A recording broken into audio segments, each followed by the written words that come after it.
बिस्मिल्लाहिर्रहमानिर्रहीम। नाज़रीन अस्सलामु अलैकुम। आज सोशल मीडिया पर मौलाना सैफ अब्बास साहब का सुल्तानुल मदारिस के हवाले से वीडियो और बयान मैंने देखा और जो बात उन्होंने कही वो 100% दुरुस्त बात है। आज मैं आपके सामने एक बात जिसका मैं ऐनी शाहिद हूँ और चश्मदीद गवाह हूँ वो आपके सामने बयान करना चाह रहा हूँ।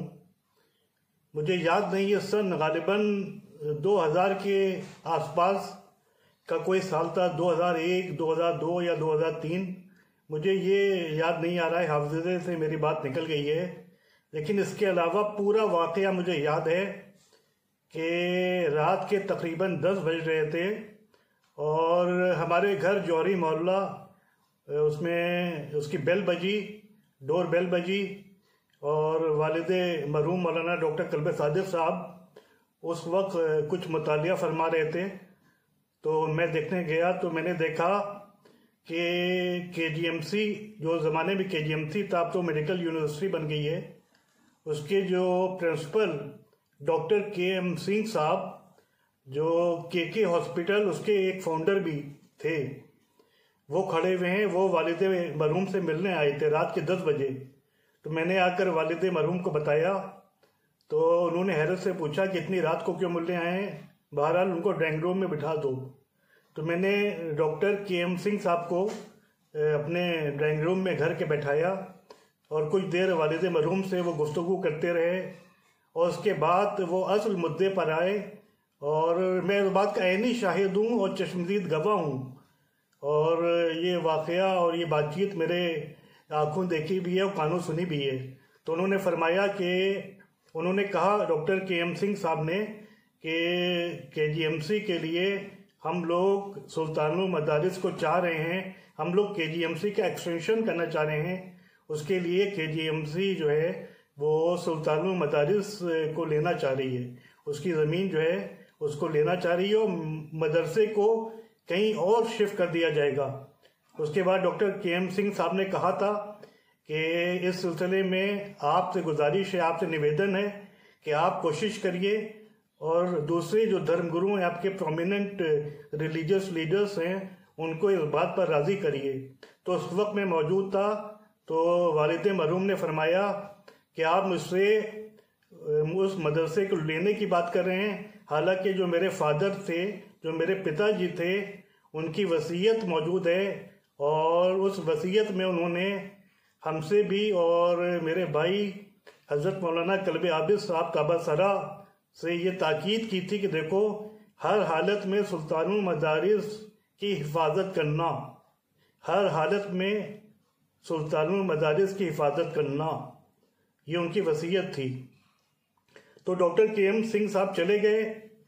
इसका मतलब ये है कि उस ज़माने से हुकूमत की निगाहें सुल्तानुल मदारिस पर अटकी हुई हैं और वो सुल्तानुल मदारिस की ज़मीन को लेना चाहता है और किंग जॉर्ज मेडिकल यूनिवर्सिटी और शताब्दी अस्पताल का एक्सटेंशन करना चाहता है।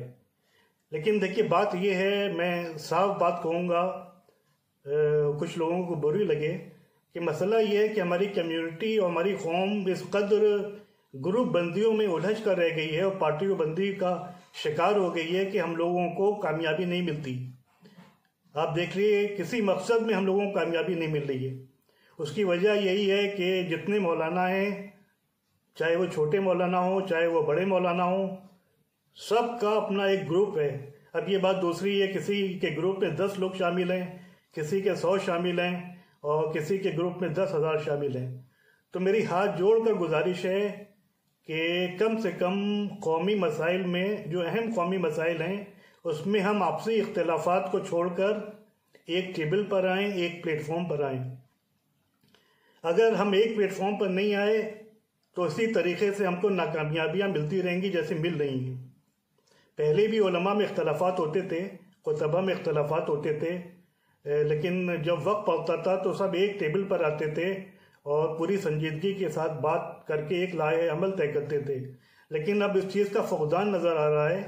तो मैं हाथ जोड़कर गुजारिश करना चाहता हूँ अपने तमाम बुजुर्ग उलमा से कि वो एक टेबल पर बैठें और इस हसास मसले पर कौम को एक लाहे अमल दें।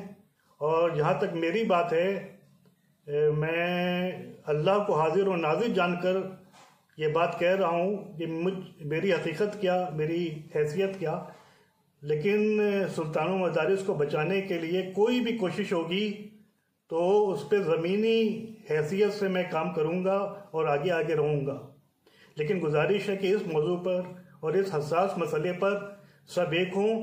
मौलाना कल्बे आबिद साहब के बाद जिस तरीके से मौलाना कल्बे सादिक साहब सबको साथ लेकर चलते थे, उसी तरीके से इस वक्त के जो उलमा हैं जिनकी खिदमात हैं, ख़ास तौर से मौलाना कल्बे जवाद साहब की खिदमात हैं और उन्होंने ज़मीनी एतबार से बहुत काम किया है, कौम की खिदमत की है। जब आदमी काम करता है तो उससे गलतियाँ भी होती हैं उससे, लेकिन हमारी कौम जो है वो गलतियों को पकड़ लेती, खिदमतों को नहीं देखती। तो बहरहाल ये मैं हाथ जोड़कर गुजारिश करना चाहता हूँ कि तमाम उलमा एक टेबल पर बैठें और जो उनका फ़ैसला होगा पूरी कौम उस फैसले को तस्लीम करेगी। जितने सीनियर उलमा हैं और जितने जूनियर उलमा हैं और जितने दानिशमंद हैं, जितनी अंजुमनें हैं, सब उस फैसले को तस्लीम करेंगी। लेकिन हाथ जोड़कर गुजारिश है कि अपनी चुप्पियों को तोड़िए, क्योंकि आप देखते हैं कि बहुत से लोग ऐसे हैं कि बड़े से बड़े मसले हो जाते हैं, वो एक ज़बान से कुछ कहना नहीं चाहते, उनकी कुछ मसलियत होगी, मैं सबकी इज्जत करता हूँ मैं, लेकिन ये बहुत हसास मसला है। अगर इस पर हमारी आंखें नहीं खुली तो ये सुल्तानुल मदारिस, माफ़ कीजिएगा, जिस तरीके से इसका मेयार दिन पर दिन गिरता जा रहा है, इस बात की भी मेरे वालिद मरहूम को बहुत फ़िक्र थी और बहुत अफसोस था कि एक ज़माने में जिस मदरसे की क्वालिटी और स्टैंडर्ड और मेयार इस कदर बुलंद था, आज उसका वो मेयार और वो स्टैंडर्ड बाकी नहीं है।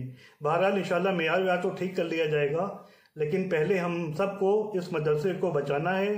तमाम उलमा, तमाम खुतबा, तमाम ज़ाकिरीन, तमाम दानिशमंद, उन सब से मेरी हाथ जोड़कर गुजारिश है कि वो एक प्लेटफॉर्म पर आएँ और एक टेबल पर बैठकर इस अहम मसले पर मिल बैठकर अपनी ईगो और अपनी अना को बालाए ताक रखकर जो फैसला करेंगे पूरी कौम इंशाअल्लाह और हम सब उसको तस्लीम करेंगे। नहीं तो ये सुल्तानुल मदारिस भी माजी का एक चैप्टर बन के रह जाएगा और बाद में हमारी आने वाली नस्लें याद करेंगी कि इस जगह पर कभी हमारा एक बड़ा मदरसा हुआ करता था।